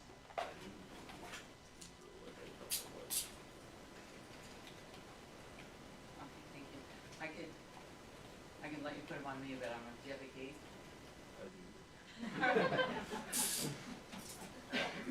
You can just try, just show the jury how you do it.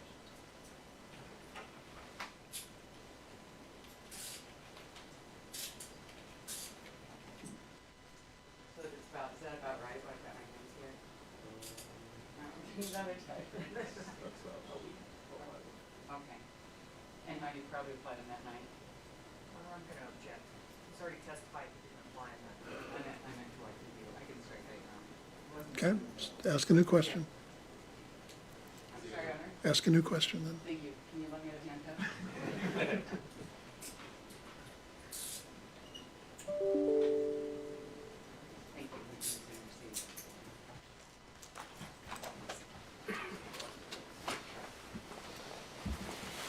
Did you ever see Timothy Rankine apply any pressure on Mr. Ellis? I didn't see him use on any unreasonable tactics. You didn't see what? I did not observe him use any unreasonable tactics. Any what kind of tactics? Unreasonable tactics? So, and you didn't, so you said, I didn't see Officer Rankine use any unreasonable tactics, is that right? That is correct. So once you put and collected his view, Mr. Ellis into the recovery position, what happened next? I was able to transition to the front of Mr. Ellis and look him in the eye, and I'm just like, hey man, relax. Like, fire's coming. And the reason I said fire's coming is because every time we use force on someone, the fire department comes and they check them out every single time. And so I just wanted to like reassure him that the fire department was coming, he was going to be all right, and he just needed to relax. Did he start fighting again at any point? I remember he started thrashing around again. And was that after he was in the recovery position? Yes. And what happened then when he was thrashing around after he was put in the recovery position? Officer Rankine rolled him back into the prone position. And why was that? I'm assuming for better control. And did that last very long? Not that I recall, no. Could it have been a matter of seconds? Well, I'm gonna object to the nature. Sustained. Ask another question. So you said Officer Rankine rolled him back into the prone position after he started thrashing. Yes, ma'am. That is correct. And where were you when that happened in relation to Mr. Ellis? I would have been in front of him, looking him in the face. Like you talked about talking to him, hey buddy, breathe, your fire's coming, things like that? Yes, ma'am. So you could see exactly what was happening, is that right? Yes. What did you see? Overruled. Answer stands. What did you see that was happening? You talked about him thrashing around, he was in the recovery position immediately after the I can't breathe. He's thrashing around, and then he gets put back home. What did you see at that point? What did I see at that point? Right. I just remember him being in the prone position and then rolled back into recovery position. He's in recovery position, he thrashes around, he's back in prone, and then is he put back in recovery? I'll ask it again, sorry. He was in the prone, recovery position. Yes. He said, I can't breathe, immediately. He's put back in the prone, he thrashes around and he gets put back in the prone position. And then he's put back in recovery, is that right? That is correct. What happened then? I remember, because at that point he was much more under control than when we arrived. It was at that point where I was like putting together in my head, I'm like, what in the world happened before we got here and what's going on with Mr. Ellis? It was at that point I said, Timmy, because I'm like, I remember Mr. Ellis was wearing a bunch of layers on the lower half of his body. And I was like, Timmy, is he, because Timmy's right next to his head. I was like, can you tell me if he's warm? Is he? And I remember Timmy say he's burning up. And he said, like, I can't remember what exactly he said about his pulse.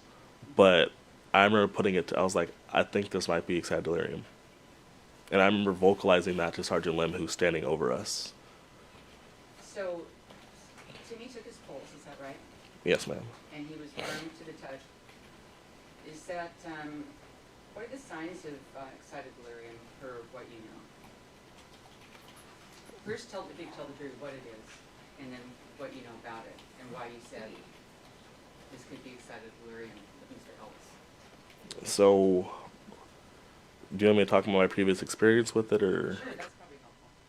So when I was a public safety officer for Pierce Transit, I had a very similar uniform to this. It said public safety. I had all the same tools that I have now, so all the ones I showed you earlier, but I had no gun. I remember there was a guy, it had to be like 2017 sometime. He was in the middle of a robbery, like he was trying to steal a cell phone from a transit patron. We saw him on the camera, and My patrol partner, Doc Howard at the time, I'm like, we got to go see what's going on the bus island. So we go out to the bus island, and the guy looks at us. He's like, y'all don't have any guns? You can't do anything to me. And we're like, you need to leave and stop harassing transit patrons trying to catch the bus. And I remember he like tried to grab, it was either me or Officer Howard at the time. And we're like, no, you're going to be detained until the police get here. And the fight was on. During the course of the fight, we pulled one of his fingers back until it touched back here. No effect. We pepper sprayed him. He opened his eyes wider and looked like he was... It literally said, I'm gonna effing kill you, to me. He was able to reach under my vest. I wore an internal vest at the time. Reach under my vest and start to lift me up.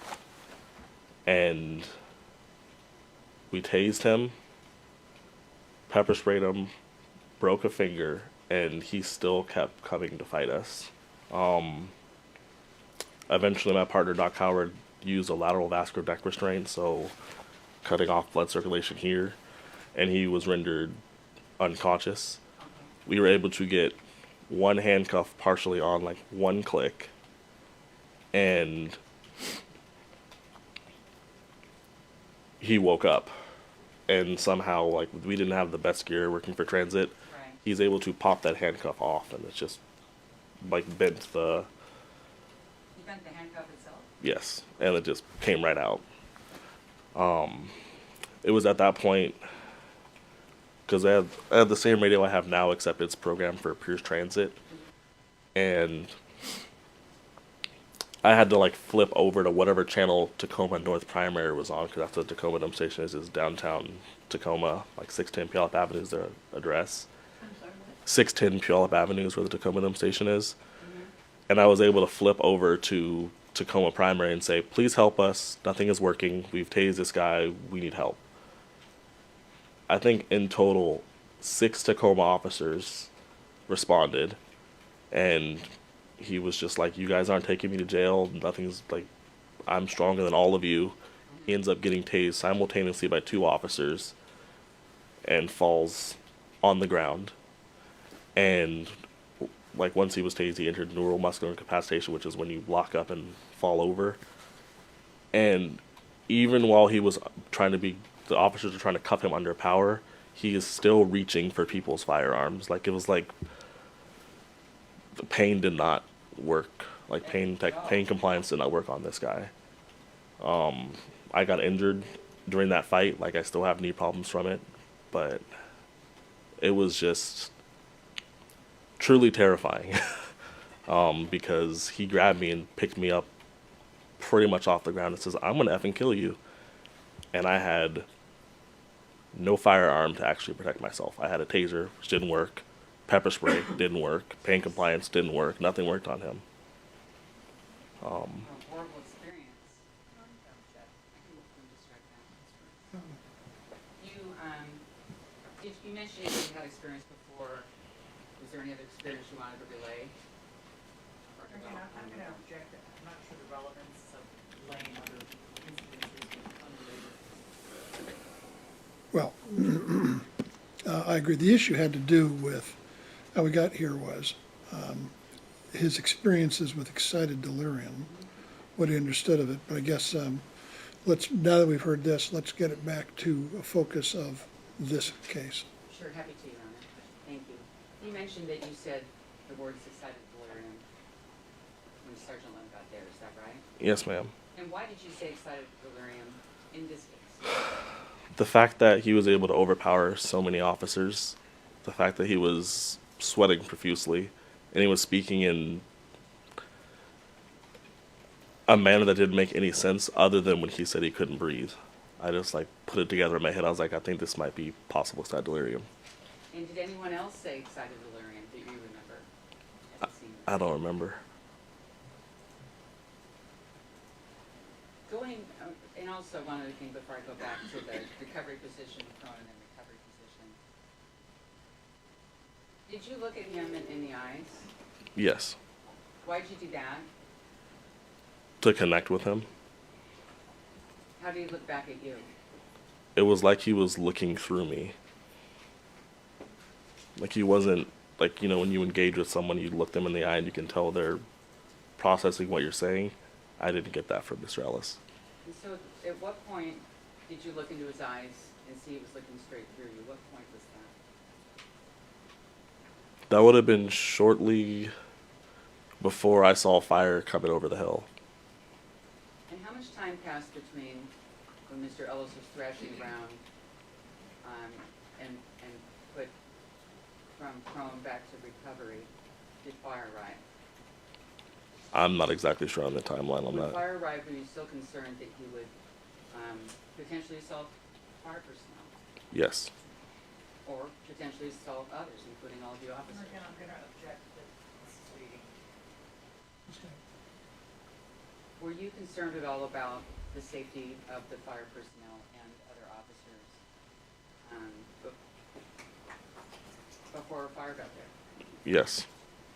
Well, let's go back to the recovery after he says I can breathe once. Goes back to prone, crashes around, gets back to prone, and goes back to recovery. In that in-between time between the first recovery position, being prone, and the second recovery position, did Timothy Rankine get on his back or anywhere on his body? I believe so. Did you see any pressure applied at all on Mr. Ellis by Timothy Rankine? Nothing I would consider excessive, no ma'am. Nothing that you would consider excessive? No. At some point, there was a request for hobbles. Do you remember that? Yes. Did you carry hobbles? No.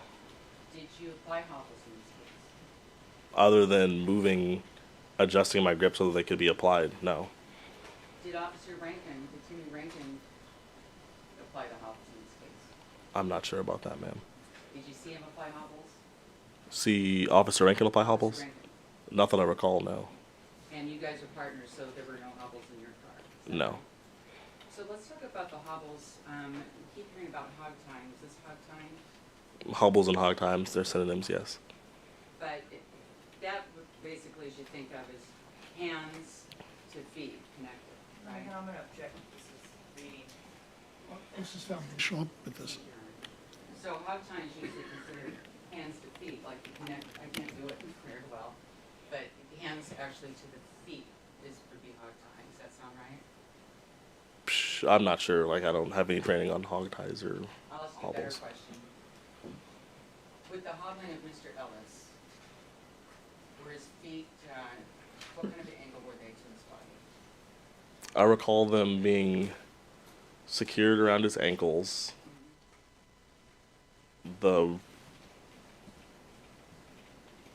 The hobble went like under the handcuffs and then looped back upon the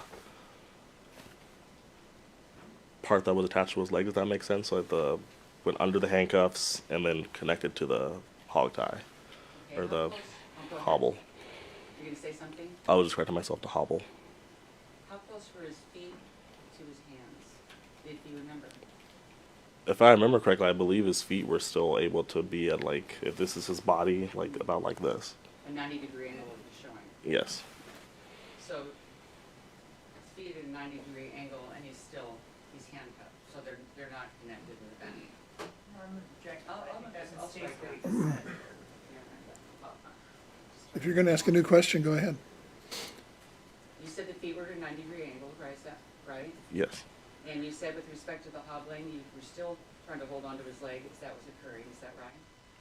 Once the hobbles were applied, I was able to release my grip. Oh, but only then, right? Yes. And did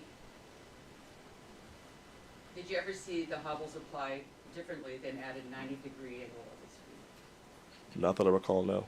Once they were on, they stayed in the same position, I believe. Okay. What happened then when the hobbles were applied? When they were put on, Mhm. he was put in the recovery position. And did he resist at all after that?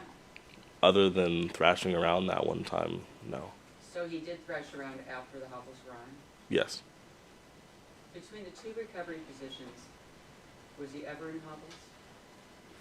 Between the two recovery positions, was he in hobbles? Yeah. He was in... I don't understand the question. You talked about him being put in the recovery position twice. Mm-hmm. Well, counsel, I understood, maybe I misunderstood this. He was placed in the recovery position the first time after the hobbles were applied. Yes, Is that right? Okay, thank you. that's correct. So after the hobbles were applied, he was put in once, right? Yes, And then he thrashed around. yes, Okay, and thank you, Your Honor, I got ahead of myself. And then he was put in recovery again. yes. Did you ever see Officer Rankin get on his back when he was in hobbles? What do you mean? Like just, On his back anywhere, like put weight on his back, stand on his back, anything like that while he was in hobbles? other than the way we're trained is like when someone's in the prone position, we'll put like a knee over their shoulder area. Okay. Other than that, no. Could he even get onto Mr. Ellis's back while Ellis was in hobbles? Just stand on his back or something? Older, For speculation. overruled, you may answer. That is a possibility, yes, but I didn't see Officer Rankin do that. It'd be pretty difficult to get up on his back if he's hobbled like that or not? No, I'm gonna object to this leading. It is leading. You just said or not, but I think he's described it. I mean, You could also say how difficult was it? okay, thank you. How difficult would it be to get on Mr. Ellis's back while he was hobbled? It would be possible. Would it be difficult? No, I don't think so. Did that happen? Other than the knee and the shoulder blade area that I saw, no. And we need to be specific. Where was the knee where, during the time we're talking about right now? It would have been over like here, like over his shoulder blade area. And whose knee was that? It would have been Officer Rankin. Did you see him apply any pressure? Not that I could see, no. Did you see anything inappropriate? No, I did not. Did you see anything excessive? No, I did not.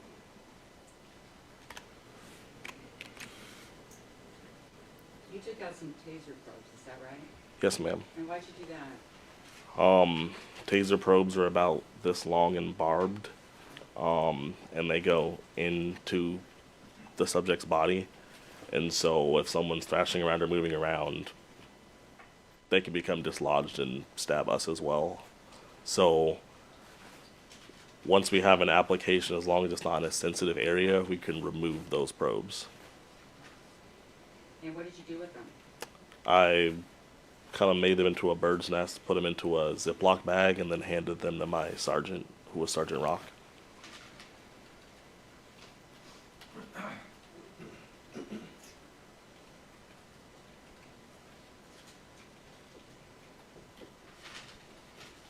With respect to fire, who called for fire? Sergeant Lim. And once he called for fire, did anyone else need to call for fire? No. Why not? We try to keep like the radio traffic clear, and so Sergeant Lim was literally standing over us, watching everything that was happening. So he was running the scene at that point, and I heard him call for fire, so there was no reason to. When he called for fire, were you still holding on to Ellis? I believe so. And were you still talking to Ellis? Yes. When Mr. Ellis said, "I can't breathe," did you see any indication that indeed he could not breathe? No.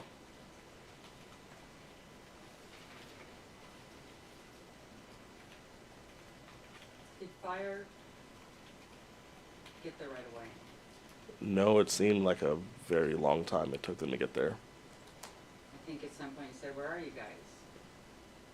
I thought that. I remember thinking that to myself, yes. I'm not sure if I verbalized it or not. And did you have to assist fire to find where you were with Ellis? Yes, I remember seeing them come over the hill, so westbound on 96th, and they parked behind all of our patrol cars, which was about maybe 3 or 4 houses to the east. Mm-hmm. And that's when I got up and ran over to them and let them know that we needed them immediately. And did they respond? Did they go with you? Yes, they grabbed their gear and they walked over with me. Or At the time that they grabbed their gear and came over with you, did you consider Mr. Ellis to still be a threat? yes, Why? I mean, people feign compliance all the time. Well, they'll pretend like, oh, they'll stop fighting and then once the handcuffs come off, they'll get right back to fighting again. The, did you ever see a spit hood placed on Mr. Ellis? No. And you clearly didn't put a spit hood on him, right? No, ma'am. Did Officer Rankine put a spit hood on? To my knowledge, no. Did you have a spit hood in your car? It was Officer Rankine's vehicle, but I don't know if he had one or not. In the car you were riding in? But you didn't see one there, is that right? That is correct. Now when fire got there, was he still in the hobble and in cuffs? Yes, ma'am. And why was that? First, so we can make sure he stayed under control. That he stayed what? To make sure that he stayed under control. And are you doing that for, obviously we talked about officer safety, fire safety. Do you also do that oftentimes for suspect safety? I'm gonna object again, leading. Sustained.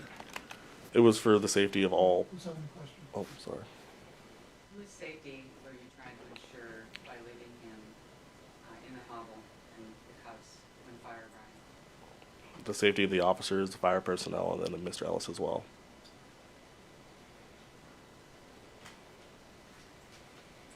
Did you see him removed from the hobbles or cuffs for treatment? Yes. Can you tell us about that, please? I don't remember who took him out of the hobble restraint or handcuffs. But what I do remember is the handcuffs were left right next to him. And so I picked those up and held on to them. Did you ever see any officer refuse to release him for treatment? No. So you saw the cuffs and you picked him up, and why was that? For officer safety, I didn't want them to be used as a weapon against us. Because you were still concerned about everybody's safety. Yes, ma'am. And was he out of the hobble by then? Did he have Yes. cuffs? Yes. Were you injured at all in this incident?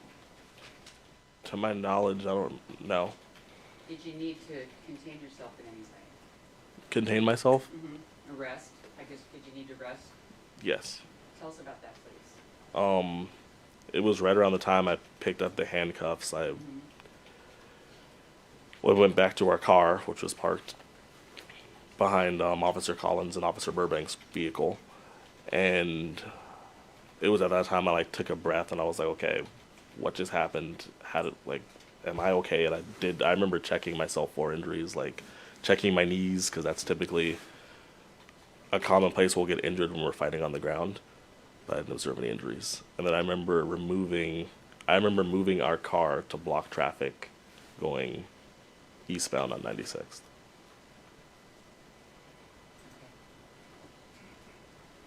How difficult overall was Mr. Ellis to restrain? Very difficult. What do you mean by that? If it were just Rankin and I don't think we would have been able to do it. It took 4 officers' combined strength. Can you tell the jury whether or not you felt he might be under the influence of any substance? If I thought he was under the influence of a substance, possibly yes. And first, what did you think possibly he could be under the influence of? And what were the signs that you saw that could lead you to conclude that? Well, that area is really close to Hosmer, and pretty much any drug you can think of that's on the road is Right there? distributed in that corridor. So it's not uncommon for us to see people under the influence of meth, heroin, and other drugs while we're in that area.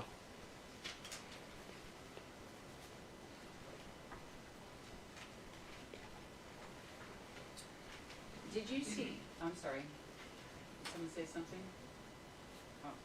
Did you see anything that you consider to be excessive force on the part of Timothy Rankine? No, ma'am. Objection, asked and answered. Sustained. If you saw anything that he did that you considered to be, you considered to constitute excessive force, would you report it then? Yes. And would you tell to this jury, even if that meant testifying against your partner? Yes. I don't know if we want to break for lunch or I'm not quite done. One more. I've got one section to go through on the afternoon. Take our break for lunch. Ladies and gentlemen, please discuss this one yourself. Mrs. Winnie I want you to go to the jury deliberation. Mrs. Winnie's going to come back and talk to you before you're released to go elsewhere in the building. Okay? So go back to the jury deliberation and remain there for a few minutes.